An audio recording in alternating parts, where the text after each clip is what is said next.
Good afternoon, everyone. This is Emily Kelly. I'm the Director of Government Affairs for the International Interior Design Association. Welcome to the second installment of the IIDA ASID Joint Advocacy Webinar Series. This series is entitled How to Win Friends and Influence Policymakers. Today we have with us Andrew Goldberg, who will be the presenter for this webinar.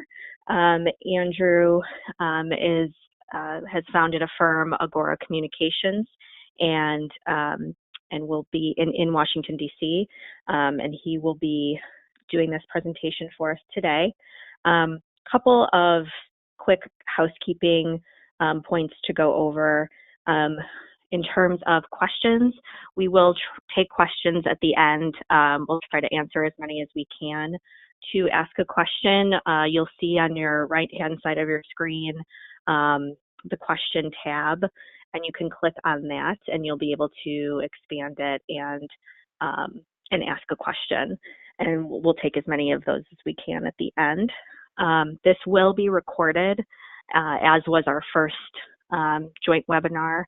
So it will be available to view afterwards on IIDA and ASID's website.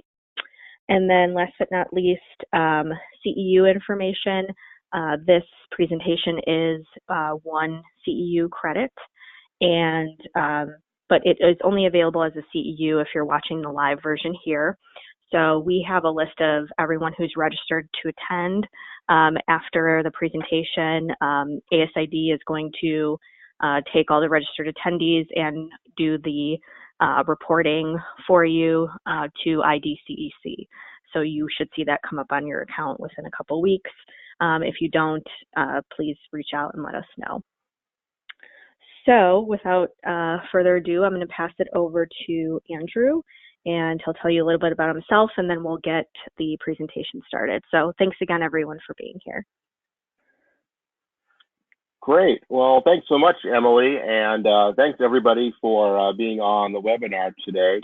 I'm really delighted to be here with ASID and IIDA in talking a bit about how all of you can become better, more effective advocates.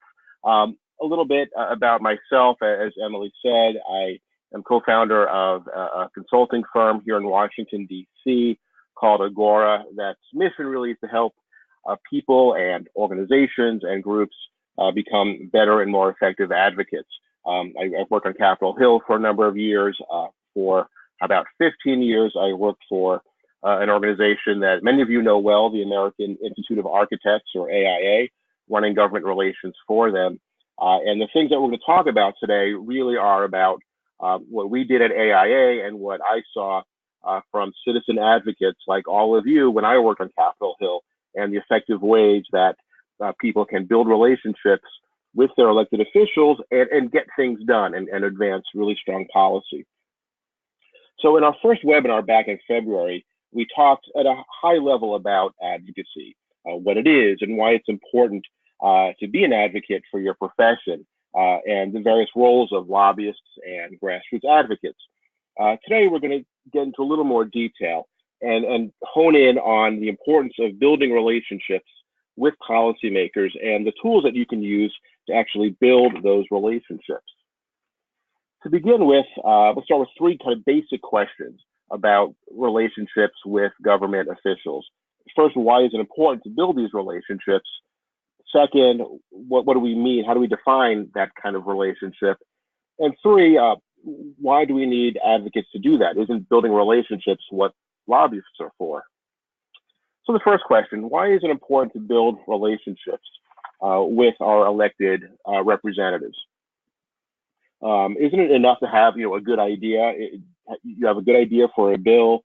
Shouldn't it be enough to be able to just go up to your state representative or your congressman and ask them to support it? And if it's a good idea, they would. Why do we need to build a whole relationship with them?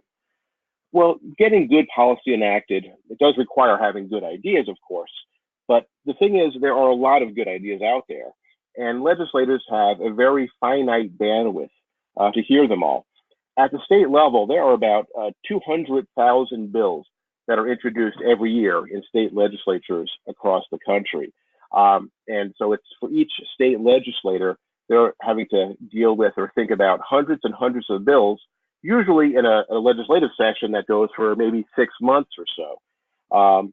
They have tons of people coming to them, asking them to take positions on various issues, pro and con, and they are constantly being bombarded by good policy ideas. And it can be very difficult for them to know which are the good ideas and which one aren't as good.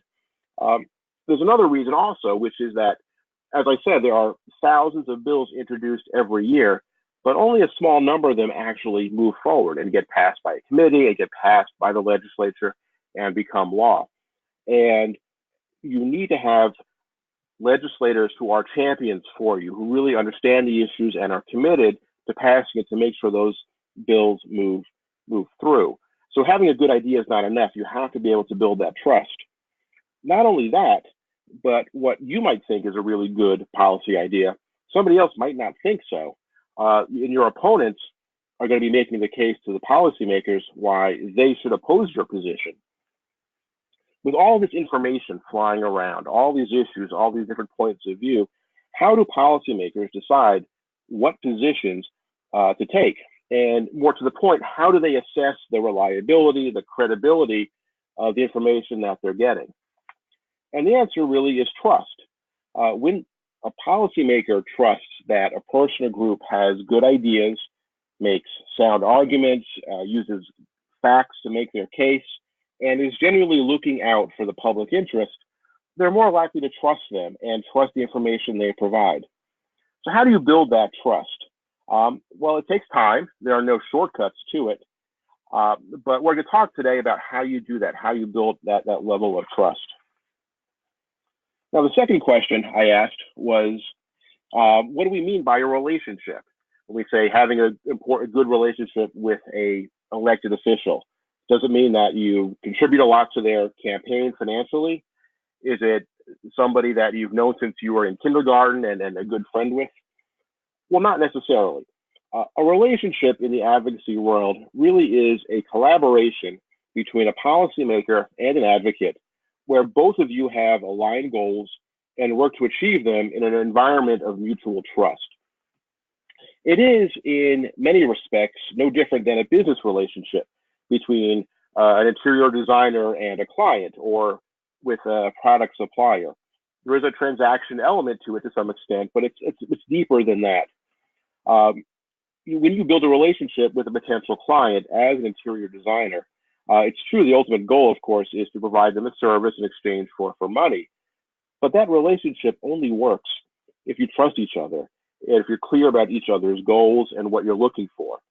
And as with a relationship with a product supplier, a strong relationship with policymakers is one where you can work together on an ongoing basis. So what is it you're looking for? What do both sides get out of this relationship? Your goal, of course, when you build a relationship with a policymaker, is to advance public policy, to get a bill passed or a regulation changed and so on. But you also need to understand what they are looking for, the policymaker. And what are policymakers looking for? What are their needs? Generally speaking, they have two motivations. It's to make a difference and keep their job, which in that sense are not different than the rest of us, right? First of all, they want to make a difference. They want to use their power in the legislature to affect change, maybe on a large scale, say on environmental issues and dealing with climate change, or maybe on a local scale, helping their community become more prosperous. Sometimes their desire to make a change comes from, pure personal ambition or desire to leave a legacy. But whatever the motivation is, by bringing problems and solutions to elected officials, you're helping them make a difference and achieve that. Second, as I said, they want to keep their jobs, which means getting reelected. And there's nothing wrong with that. Most of us would like to keep our jobs.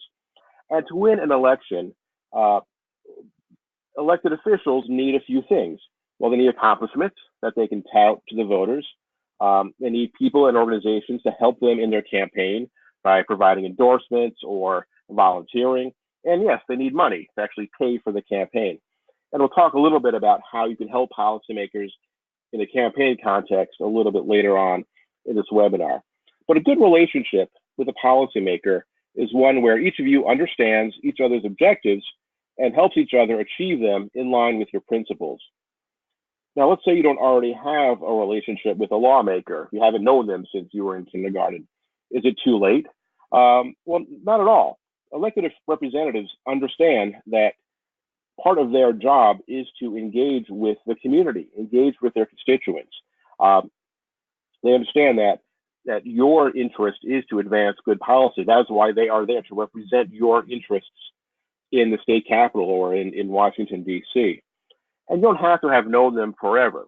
The key to building relationships is to build them early, to build that trust factor like we talked about. And that's really important. The third question then is, well, why do grassroots advocates need to do that? Isn't that why you have IIDA and ASID and what lobbyists are for? Now, to go back to the first webinar, we talked a little bit about the differences between advocates and lobbyists. And as a quick refresher, the lobbyists are professionals who engage in advocacy for a living. That's their job. At the federal level, at the state level, they need to register with the government as lobbyists so that the public can see what they're lobbying on and who they're lobbying for. Advocates, on the other hand, are just regular people who are volunteering their time to advocate and don't have to register, and in fact shouldn't register as lobbyists. In practice, they're doing the same thing. They're building relationships with policymakers to affect change, but in a slightly different way. It's professional versus kind of on a volunteer basis. And as we discussed in the first webinar, lobbyists do play a very important role in the process because they're working full time to keep tabs on what the legislature is doing. They also have relationships with lawmakers. But as we also discussed, grassroots engagement is always going to be more effective than professional lobbyists. Studies show that direct constituent interactions have more influence on lawmakers' decisions than other advocacy strategies. And in the case of federal government, as that chart on the screen shows, members of Congress and their staff really place a premium on hearing from groups and citizens that have built relationships with their elected officials. Most legislators, if they have the choice between meeting with a professional lobbyist or a constituent from back home, they're going to want to meet with the constituent. It's that simple. So to sum up, relationships are about building trust with policymakers in an environment where both of you are working together towards certain goals. It's important to do that so that legislators are able to see your issues and be able to have your issues rise to the top of all the information they're getting. And it's important as constituents, as citizen advocates, to build those relationships with your elected officials directly. Okay, so if that's important, how do you do it? How do you gain access with your personal legislators, your lawmakers, and build that relationship? Well, there are a few very easy steps to do that. If you're advocating on behalf of the interior design profession, the very first step is to reach out to your organization, to reach out to ASID or IIDA. They may already have a relationship with your representatives. They'll also know what the key issues are and where the representative stands on those issues. But let's say that ASID and IIDA don't have a strong relationship with a specific legislator. And in fact, let's say they call you up and they want you to build that relationship. How do you do that? Well, the first step is pretty simple. It's a matter of calling up their office and asking for a meeting. Usually that's all you need to do. If you are a constituent, you can call up your state representatives, your local city council members, your member of Congress and ask for a meeting. And that's usually all it takes. But there are other times when it may take a little more work. You might need to go to one of their town hall or constituent meetings or a constituent coffee, many of them have, or other events that they organize to engage with the public. And you may need to introduce yourself to them there. Or you may want to work with your organization's lobbyists to help get that meeting. We'll talk a little bit later on in this webinar about some of the really tough cases if you really have a hard time getting to engage with your legislator. But for the most part, all it takes really is a phone call, and you can get a meeting with your legislator. Now, before you have that meeting, there are a couple of things that you have to do in order to make sure that that meeting is as successful as possible. You have to do some research, and you have to think about what it is you want to get out of that meeting. So to begin with, research. Before you meet with a legislator, you want to learn as much as you can about them.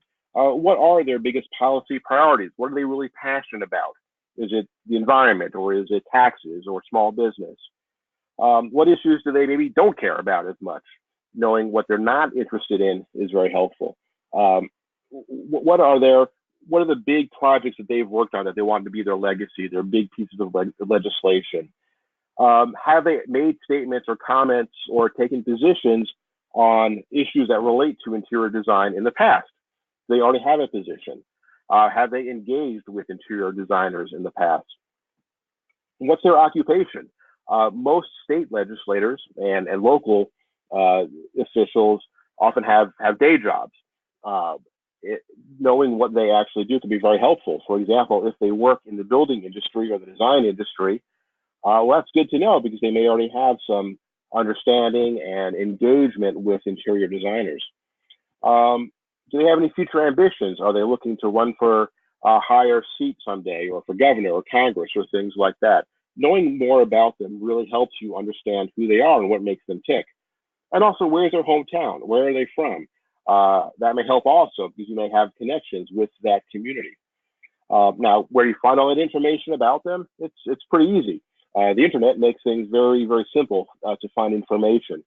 Every state legislature in the country has a website, and on that website, there's a page where you can look up basic information about your legislator.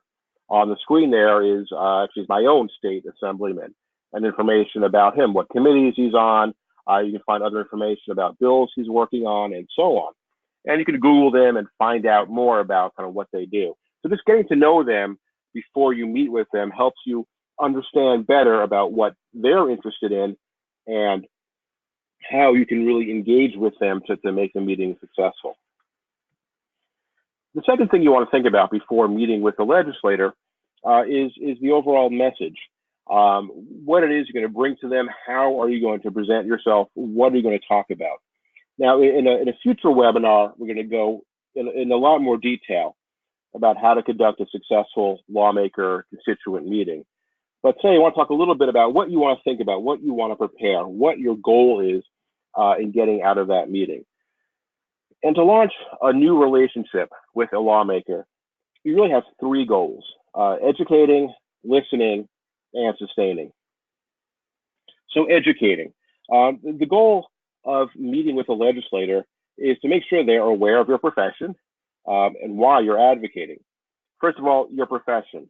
Most people, I think, have heard of interior designers, but a lot of people may have misconceptions about interior design, what your specific skills are as a designer, what kind of projects you work on, the level of education you need to earn, to become an interior designer.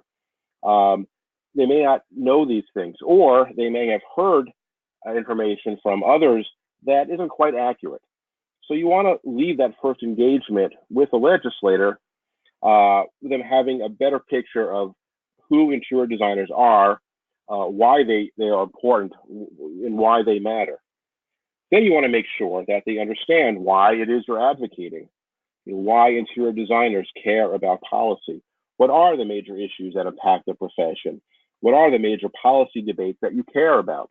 And both ASID and IIDA have a ton of resources about those issues, and they put on webinars like this one about some of those policy issues, and you can find out what those specific policy items are.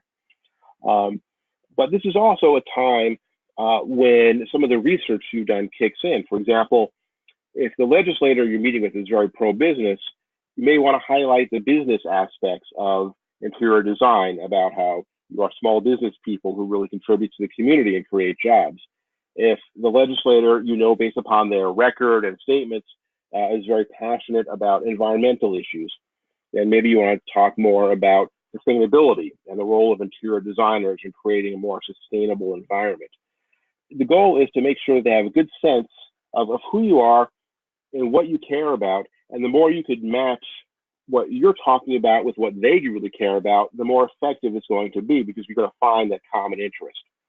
So educating is the first step in any meeting, any first engagement, so they understand who you are and what makes you tick. The second goal then is listening. It's to find out what makes them tick and make sure that you understand who you are. Remember that a relationship, any kind of relationship, is a two-way street. It's not just about you telling them what you want them to do. You want to give them a chance to talk about what they care about and how perhaps you can help them. You want to hear what the big issues that they're working on. What is their take on the issues that you raised? Are they supportive? Are they less supportive? Are they not sure?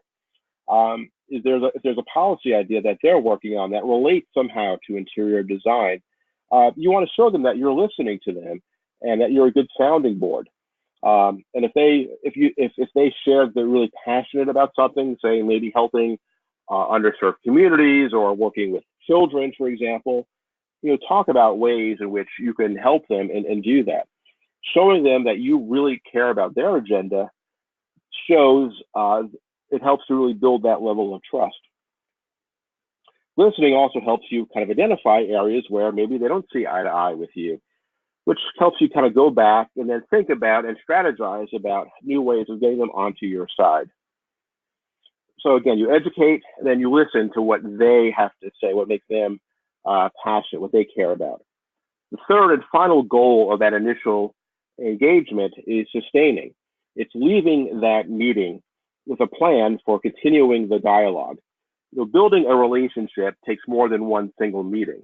It takes a sustained engagement over a long period of time. And you want to leave that first meeting with a plan on how you're going to keep engaged. How do you do that? How do you maintain that relationship beyond that first meeting? Well, here are a few tips. Here are a few things that you can do when you engage with your elected representatives to help make sure that the relationship moves forward. First of all, you can help be a resource to them. As you hear of information or data that could be of use to them in their work, send it to them. If ASID or IIDA come out with a new study or a new report on the state of interior design, for example, use that as a chance to re-engage with the lawmaker. They'll begin to see you as a trusted, sincere, valued resource. And that really is so important to keeping that two-way dialogue going. Second is you can invite them to an event, help continue their education process into interior design by inviting them to visit you at your firm, for example, or at a project you just worked on, or even at an IIDA or an ASID chapter meeting. And if you can get a number of interior designers together at one of these events, it really helps expand the discussion. Emily at IIDA told me that a number of the chapters in IIDA do just that. The Wisconsin chapter has been working with a couple of other related organizations to do joint tours of spaces where they've all worked together. One of the chapters in New England has invited a legislator to attend the chapter's annual design awards show.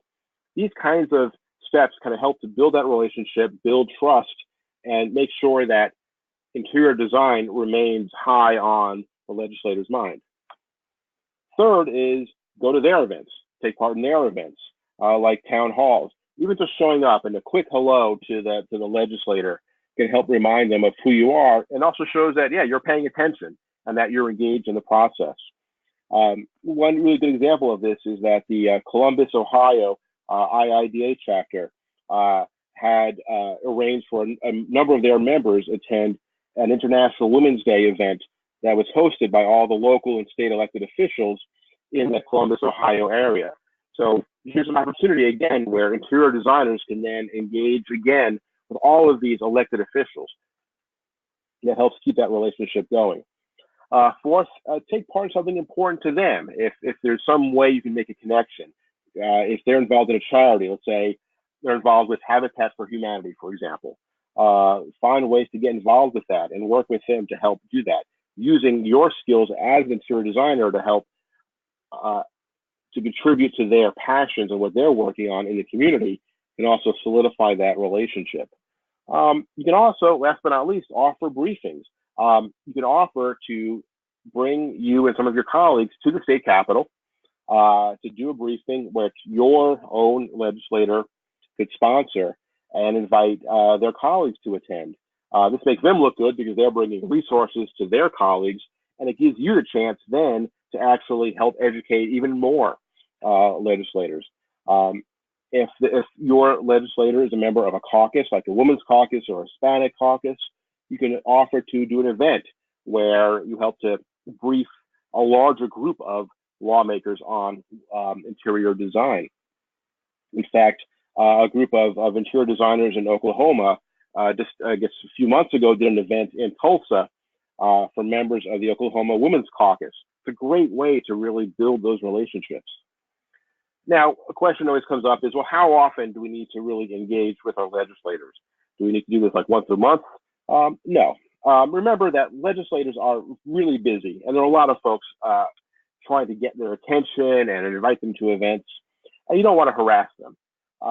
There's no right or wrong frequency on how often you want to engage, but ideally you want to try to do it at least two times a year, because that's going to help sustain the relationship. Any less than that, just going in once a year to meet with them probably is not going to really build that relationship, at least not very quickly. So as I said, building that relationship initially with a lawmaker is not difficult. It's a matter of calling them up, getting a meeting, doing some research about them to learn what they care about, taking part in that meeting and finding out what makes them tick, educating them about who you are and what you care about, and then also finding ways to maintain that relationship over time. Having said that, sometimes it's a little more difficult. Sometimes there are some legislators who are hard to build that relationship with. As crazy as it sounds, there sometimes are legislators who don't engage with the community as much as they should. In some cases, they may be in part of leadership, and so their schedules are even tighter and more difficult to crack open. Or you just may have some trouble really building that trusting relationship with them. So what do you do in that situation? Well, one thing that we did at AIA a lot is we did something called a power map. So a power map is a visual tool that social advocates use to identify people and groups that have connections and influence over the person that you're trying to build a relationship with. It's basically a form of trying to create a bigger network and find your way into their network. Now, why does this work? Well, for a few reasons. One, we live in a very interconnected world, and understanding the broader network in which a policymaker operates helps you get a better understanding of what they care about and drives their passion and find ways to get into their network. Second is, policymakers meet lots of people all the time, but they build trust slowly. Many elected officials have a fairly small inner circle of people who influence them, people whose views they really trust. And it may take you time to get into that circle, but if there are people who are in that circle who can vouch for you, that can help you build that relationship. And third, building a power map helps you find connections to the legislator that you don't even realize.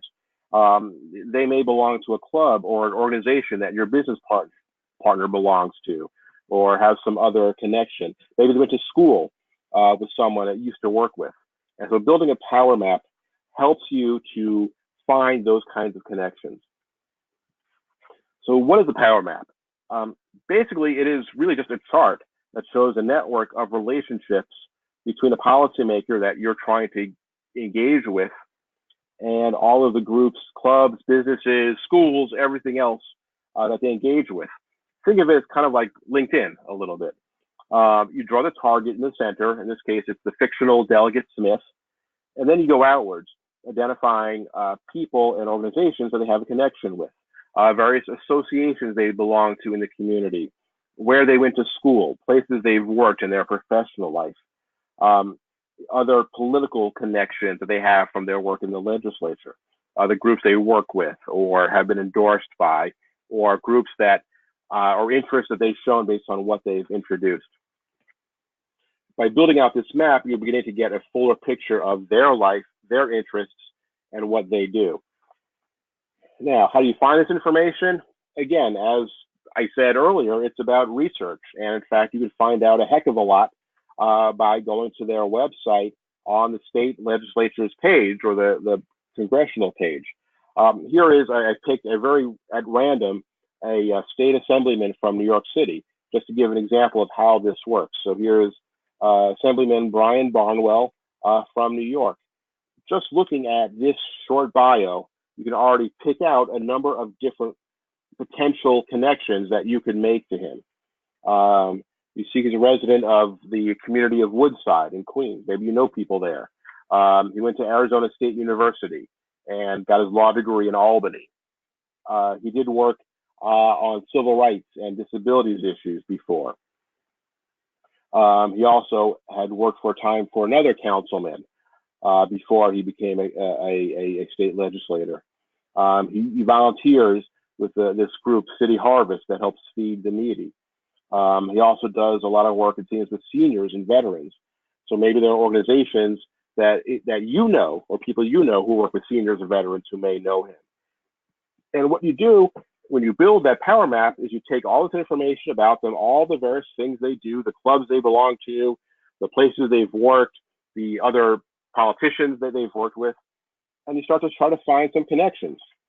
Are there former colleagues of yours who may have some connection to them? Are there other interior designers, people, members of ASID or IIDA? Other associations or colleagues you have who are engineers or architects or real estate people or whatever who may know them? Are there clients of yours that may have some connection with them? Are there community groups? You then find out these are people who know or may know this delegate. And so you can then reach out to those individuals and you may help use them to maybe learn a little more about this delegate, find out what they care about, what makes them tick, get some advice on the best way to approach them. You could even request an introduction. If somebody you know, if your next door neighbor turns out knows this delegate very well, maybe they'll help you build that connection. And of course, you know, ASID and IIDA are there to help you with these kinds of tough cases of legislators who aren't as accessible as you'd like them to be. But this is a very effective way to find more avenues to engage with the legislator. It's rare that you need to do this, but no matter who the elected official is, there's a way to build that relationship with them. Okay, so as we talked about, your goal here is to build a strong relationship with an elected official. How do you know if you've done that, if you have a good relationship with an elected official? What makes it a good relationship? Ultimately, the test is, are you able to get good policy passed? But that could take some time, and it's not always clear to what extent your relationship with an elected official made that happen. So there are a couple of ways that you can kind of measure the strength of your relationship with an elected official. One is, are you on their list, so to speak, their email list? Are you invited to constituent events? If they hold constituent coffees in their district or town halls, are you getting their emails? Second is, do they return your calls? You know, if you call them, do they call you back? Are they actually willing to reach out back to you? Third is, are they reaching out to you first? If there's an issue that comes up in the legislature that they think may impact interior designers, then if they're reaching out to you and saying, hey, there's a bill coming up that may affect you, what do you think about it? That's a very good sign that you have a good relationship, because that shows they trust you and they want to get your feedback. And last but not least, what I call a supermarket test. If you ran into them in the supermarket, would they recognize you? Do they know who you are? And these really are the goals of building that relationship, having a two-way communication and engagement where they know who you are, they trust you, and they're willing to ask you for advice and information, so that when it comes time for you to ask them to support you on an issue, you can be more assured that they're willing to listen to you and help you. Now, what we've talked about here is building relationships with elected officials. And turning an elected official into a friend in the legislature is, like I said, not hard. But what you really want, and what the goal of a lot of organizations to do, is to turn a friend into a champion. So what do I mean by a friend and a champion? So a friend in the advocacy world is a legislator who will vote with you when a bill comes up. They will generally support your position if they are forced to take a vote on an issue. If you ask them to take action, to send a letter to the governor or sponsor a bill, they may take action. They may do that if you ask them. If other issues come up that impact interior design, they might reach out to you. And that's very good. A champion, on the other hand, is a elected official who is somebody who is really going to be there for you and has your back and is going to work very diligently to help you in a real partnership. That is somebody who's going to introduce legislation on your behalf. They're going to be the original sponsor of a bill that you want the legislature to pass. And they will actively advocate for you with their colleagues. As I said before, there are thousands of bills introduced every year, and most don't see the light of day. A champion is somebody who's going to try to make sure that your bill and your priority, your issue, is at the top of the list. And they're going to talk to the committee chairman and to the leadership to try to get your bill passed. A champion is somebody who is going to take action if you ask them. You don't have to worry about it. You know they're on your side and they're going to support you. And it's somebody who's going to consult with you when other things come up. They're the ones who are going to reach out to you at a moment's notice and ask you. Having champions in the legislature is so important. It's something that we at AIA did a lot in order to make sure that we had people who we know we could count on when there were issues coming up. And it's something I know that ASID and IIDA do as well. Talking with Emily and the folks at ASID, I know they've been able to rely upon a number of champions to really help them. Example, they said that in Utah in 2016, they had a state senator who was able to really make sure that architects came to the table and negotiated with interior designers on some licensing bills. Were it not for the fact that this state senator was a champion for interior designers, really understood them, supported them, was with them, that might not have happened. And so having champions is very important. Now, not every member, of course, is going to be a champion, because every group out there, every interest wants to identify certain elected lawmakers as their champions. But finding those members who can really be your friend, your ally on the inside is so important. And here's the thing, you can help turn your own representative into a champion for the profession. So how do you do that? There are a few ways. One is, you invite them to not just any old event, but the big events. Maybe invite them to your convention or a conference as a keynote speaker. Another thing you can do, which a lot of groups do, is you can give them awards. Many state associations, many national associations have awards for Legislator of the Year for people who have shown over the years a real commitment to the profession. IIDA, for example, actually has a Legislator of the Year award process that on an as-needed basis they can award those. Now, normally you might give that to somebody who's already been a champion for you, but you know what? You can give it to somebody who is a potential champion to encourage them to then take that next step up and really support you.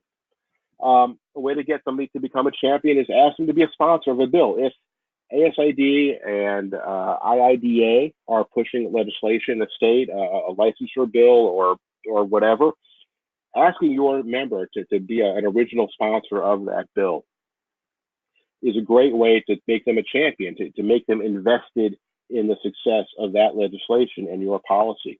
Asking them to advocate for you, asking them if they would then talk to some of their colleagues on your behalf about a certain bill is a very important way to do that. You can also ask them to do publicity for you. They can write an op-ed for the local newspaper, or you can actually write it for them and they could sign it and send it in and do some publicity. Lawmakers are always looking for ways to get their name out there, to be in the media. So finding ways to help them by giving them content that they can put out there that supports your position, helps raise their profile. It's a win-win for both of you, and that's the way you kind of build somebody into a champion. And last but not least, you would help support them in their campaign. And that really is the last piece that I want to talk about today, which is about how you build relationships, is how you use the campaign process. As I said, elected officials, they like to keep their jobs, which is fine.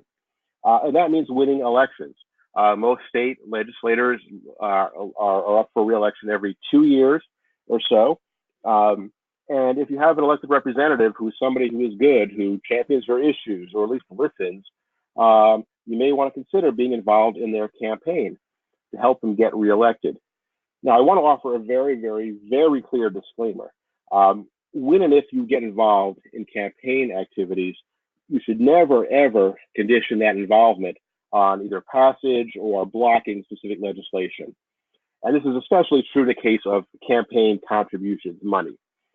Giving a candidate a campaign contribution on the express condition that they vote a certain way, that's not only a bad idea, it's illegal. So it's never about a quid pro quo. It's never about saying, I will support your campaign because you voted for me. But supporting people who are good legislators, who are listened, who are engaged, who care, who are just champions generally and get and understand the profession is a very good way to be involved. And this is especially true with newer candidates, somebody who's never been in that office before. As I said, you're building a relationship with a lawmaker early on is very important. The earlier you build it, the better. So if you can build that relationship before they're even in office, well, that's doubly valuable. Elected officials remember who is with them in the beginning. And if you're engaged at the outset, you have more chances then educate them on what interior designers do. And this is something we tried to do a lot at the AIA.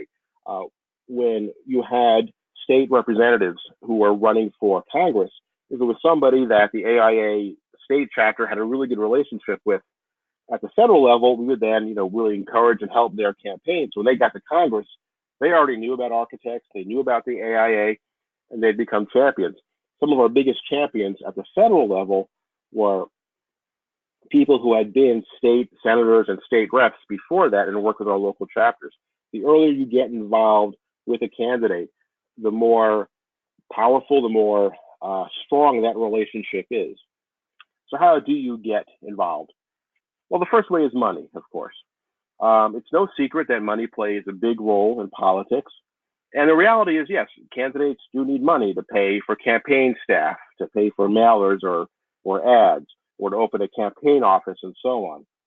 Now, pretty much every state, I think it's every state almost, has a limitation on how much money any one person can give to a candidate. And because of that, your campaign contribution is not going to make the difference usually in whether or not a candidate wins the race or loses. But candidates appreciate the fact that you're willing to give financially to help them. And when you do donate to a candidate, you often have the chance then to meet the candidate in person at an event. That gives you more chances to talk with them and engage with them, educate them about who interior designers are, as well as listen to them. At the state level, and certainly the local level, there aren't as many donors. If you look at the chart on the screen there, that shows the average cost of running for those seats in 2016. So, in the millions at the federal level, a lot less at the state level. And so by donating to state candidates, you really have the ability to stand out and build that relationship. And although there is a limit on how much you can give to a candidate, you can also encourage your friends and colleagues and fellow interior designers to give as well. A lot of times campaigns will ask donors, where they heard about the candidate or who encouraged them to give. So if somebody gives money to a campaign and says you were the one who encouraged them, that shows the candidate that you are truly committed and that you're really helping them to get ahead and to get into office. But besides money, the other real way in which you can help show a candidate your support and your commitment is by giving of your time and volunteering on a campaign. Volunteering is a great way to show your commitment to the candidate. It's also a lot of fun. I'll tell you what's going on. I got started in politics about 25 years ago, volunteering on campaigns, and it is a ton of fun. And it can be any number of activities, from getting on the phone, calling voters to remind them to come out and vote on election day. It could be going door to door, putting door hangers on people's doors to remind them how to vote. You could hold a reception or an event or something in your firm or even your home to help your neighbors or your colleagues to meet the candidate. You could drive people to the polls, have programs to help senior citizens and people with disabilities get to the polls by driving them. If you help out on a campaign, candidates will remember that, and they'll remember that, and they appreciate that. And you also have a very good chance of then meeting the candidate as well. Again, another way to engage with him. And this is something that a lot of people do, and a lot of interior designers have done to great effect. Again, talking with IIDA and ASID, they've told me about cases where interior designers in Colorado have gone door knocking for candidates. People in Wisconsin, interior designers in Wisconsin held fundraisers for various Republican and Democratic candidates. In North Carolina, hosted a fundraiser. All of these kinds of events, these activities, again, help you demonstrate to an elected official that you are committed to working with them, that you want to engage in the process, and that helps you, again, build that relationship and build trust, all of which helps you get to a point where you can then be in a better position to advocate for legislation and get policies passed. So to sum up, and then we can turn it over to questions. Relationships, as I said, they're based upon trust and shared goals, and they are built over time. There are no shortcuts to building a good relationship. The grassroots efforts, ordinary citizens doing this, backed by their associations, providing support, are the strongest relationships that you can create, and they're very important. It's important to know the people you'll want to build relationships with, doing that research, finding out what makes them tick, what issues they care about, what connections they have to your community and to the larger world. Making sure that when you engage with an elected official, especially the first time, educate them on the profession, on why the profession matters, on what the profession cares about, listening to them, what they care about, and then finding ways to sustain that relationship. Because remember, one meeting, one chance to talk with a legislator, that's not a relationship yet. That's a start. It's just the start. Finding ways to cultivate champions, to really turn elected officials into champions for your causes and for your issues, just makes your job so much easier, because to have people on the inside who can then advocate for you with their colleagues helps you get legislation passed. And not forgetting about campaigns, a great way to build relationships. I'll end by saying that, in my time, I've been on both sides. I've been a staff person to members of Congress and worked on campaigns for candidates. And I've been a lobbyist on the outside. And at times I've been a citizen advocate also. And really building a relationship with a policymaker, demonstrating that you are in it for the long haul, that you are sincere about what you are doing, that you bring good, smart policy ideas to them, and that you genuinely care also about what they care about and are willing to work with them. That is so critical and so essential to passing good policy. And it'll help the profession, it'll help all of you become better at advocating, and helps you really, truly make a difference in policy. So with that, I want to thank you. I want to turn it back now to Emily to see if there are any questions or comments about any of this. So Emily, back to you. Yep. Thank you so much, Andrew. That was great, really informative, tons of good information. We do have a handful of questions. We've got about 5 more minutes to go through them, and then I'll let you guys know about the next webinar we have coming up. So the first one that I want to start with, I think it's a really good one, just because, especially I think over the past couple of years, a lot of our efforts have really become more advanced on the state level. Like Andrew mentioned, we're going to fundraisers, we're having legislators tour firms and projects and things like that. We've really stepped up a lot of our grassroots efforts throughout the country. And so, but again, with that political giving, it can get very confusing. So wanted to start with, what's the difference between giving a donation to a candidate versus giving one to a PAC? And Andrew, if you have thoughts on that. Sure, it's a great question. And to begin with, I don't know if people know, but just in case you don't, a PAC is a political action committee, or PAC, at the federal level, the state level, generally, and they are the funds, financial funds that are organized by either associations or companies or groups of people that enable people to kind of pool their money together, and then the PAC gives a donation to a candidate. So PACs are something that a number of organizations use to help build their influence or in their kind of profile, because an organization can then give a PAC donation to a candidate and say, this is coming from, a group of whatever profession or whatever the group is. Honestly, I think in many ways both are important. Giving individually to candidates, especially those who are your champions, is a really good way to show that you personally are somebody who's invested in that person. If it is your own state rep, your own congressman or whatever, it helps show that you are part of the community. The advantage of a PAC is that, a lot of smaller donations pool together, becomes a bigger donation, and that enables then an organization or a company or, a certain cause to actually then go in with perhaps more money. I mean, at the federal level, states are all different. At the federal level, the most that I think a PAC can give or a person can give is $5,000. Now, most of us don't have $5,000 lying around to give to a candidate, but if you give even $20 or $100 or whatever to a PAC and then pool that together, that can that becomes a bigger donation.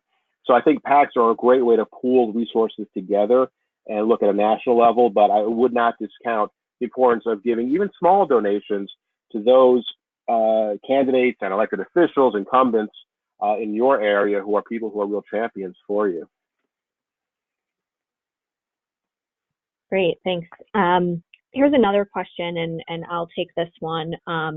Someone asked, what type of government, what level of government do we start with when we want to educate about interior design and who we are and what we do? My suggestion personally would be to start with on the state level. So it would be your state representative or assembly person, depending on what it's called, and then your state senator. The majority of issues that we're dealing with us and affect, I think, the interior design profession most is policy being enacted on the state level. There are certainly issues on the federal level that are happening that touch the interior design profession, but I think as of right now, the issues we're most focused on, which are typically the occupational licensing, ability to stamp and seal, the sales tax on services issue, the procurement issues. Those are all policies that are overseen by the state. So I would start local first, and I would find out who your state representative and or senators are, and then that's who I would go educate first. And of course, it doesn't hurt to go do that on the federal level to your congressperson or federal senator, but I would start on the state level. It's really, most people don't know that a lot of what's being enacted on the state level affects them much more in their daily lives than sometimes things happening at the federal level. And to that extent, even the local city level as well.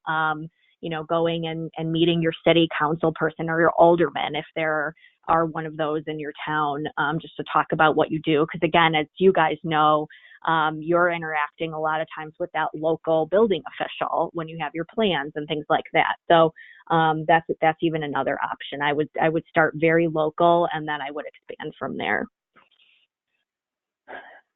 This is another good question. So if you cannot first get a meeting with the actual state senator or House representative, which person or people on staff should you ask to speak with instead? Andrew, any thoughts on that? Of course. Yeah, so I'll start federal first. Admittedly, I know that better. So at the federal level, every member of Congress and every senator has legislative staff, usually called legislative assistants, or LAs for short. And they are the ones who handle kind of a suite of specific policy issues, tax, education, environment, and so on. And so that is the real person that you want to really engage with. Now, the thing is that those staff are almost always in Washington, D.C. They're not necessarily out in the district. The staff who are back home in the district or state are working on more community-based events. So what I would suggest to people is if there's somebody in that local office, you can first kind of do that initial education with, an initial meeting with, just to sort of say who you are, make a local connection. But then from them, find out who that legislative staffer in Washington is, at least get on the phone or email with them. I think that's really critical. At the state level, I think it depends. I mean, some state reps, I think, only have one staff person, so that makes it fairly easy. But I think certainly at the state level, I would say that, if they have, a lead assistant, a main chief of staff, or whatever like that, I think reaching out to that person is really important. And I'd add to that, being a staff is really important because they are often the ones who do a lot of the detailed work and research on issues and are going to make recommendations to their boss, the legislator, about what to do. So I think building staff relationships is really important as well. Yeah, and just to add to that, I'm a former legislative aide for a member of the House of Representatives in Illinois, and I actually ran her district office. So usually state officials have an office somewhere in their district, so somewhere local where they live, and then typically an office at the Capitol too. And I ran her district office, near where she lived. And so I typically, when people called to meet with her and she was she was at the Capitol in session, I would take those constituent meetings first, and I would talk to them and take all their information. And then when she was back in the district, I would relay all that information to her. And then she would typically say, okay, schedule a follow-up, or I'll just give them a call, or, whatever the case was. But typically, especially in the district, I was that first line of communication. And so again, it's treating staff is very important because they're kind of the gatekeepers to the representative. And like Andrew said, typically on the state level, they're only allotted enough funding to have maybe one staffer. I was the one staffer in the office, and then we had volunteers and interns and things like that. But it was just me. So her and I worked very closely together. And again, I was a gatekeeper to a lot of that information and access to her. So again, it's really important. And if you can only get a meeting with the staffer, don't think of that as like a failure or something bad, because again, they're going to relay all that information and they're going to help you build that relationship with them. So I think we have time for just one more quick question, and that will lead into kind of wrapping up. So somebody asked, if you have very limited time, what would you see as the most important action you could take to help interior design organizations move advocacy forward? And that's a great question. And I do have just a really simple thing that you can do to help us. So IIDA and ASID have teamed up we use a online grassroots system called Phone to Action, which allows us to send messages out to our advocates in a very quick way, typically through text or an e-blast. And all you have to do right now is sign up for that to get our action alerts if you haven't already. And so, we're trying to compile as many advocates as we can into this system so that when something comes up in your state and we need you to write a quick email to a legislator or send a tweet or post on social media, this is a really quick way to mobilize you guys, and the system makes it really easy for you. So it's a couple clicks of a button and you can send that email or that tweet or whatnot. So I would say just make sure you're signed up for that so we can get information to you quickly. And on top of that, I would just, stay involved and aware of what your local chapters are working on or coalitions. If you have one in your state, make sure you're signed up for any of their newsletters or action alerts or things like that. Go to their website, see if they have an advocacy page, see what's on there. Know who the advocacy person is in the chapter that you can contact if you have any questions. I'd say those are the simplest things that you can do if you're kind of hard on time. So again, just so you guys know, in order to sign up for Phone to Action, it's really easy. If you have your cell phones now, you can just text the word interior design, 2 words with a space between, and you text that to the number 52886. So again, it's interior design to 52886. And then you'll be asked a few questions, and it will put you into our system there. And that's what we send all our advocacy alerts out of, between IIDA and ASID. And if you're a non-affiliated designer, but you are CIDQ certified, we also, a lot of times CIDQ will send our action alerts out via email as well. So we try, to reach as many as we can in the design community with those. So it's about 3 o'clock here. I think that's all the time we have for today. I know there was a few questions we didn't get to, but as always, feel free to email myself or Brian Sukup at ASID or Abby Rathbun at IIDA, and we're more than happy to answer any of your questions. Our contact info is on ASID and IIDA's website if you need to get a hold of us. And just so you guys know, we will be hosting another one of these probably early July. We haven't picked the day yet, but it'll be early July. And that one will be, it's called Advocating Like a Pro, and it's going to go into a little more depth on how to conduct that effective meeting with the legislator, and a lot of different communication skills to create an effective message, and just more detail about, why grassroots advocacy is important. So we look forward to having you guys join us for that. And thank you all so much. Hope everyone has a great day.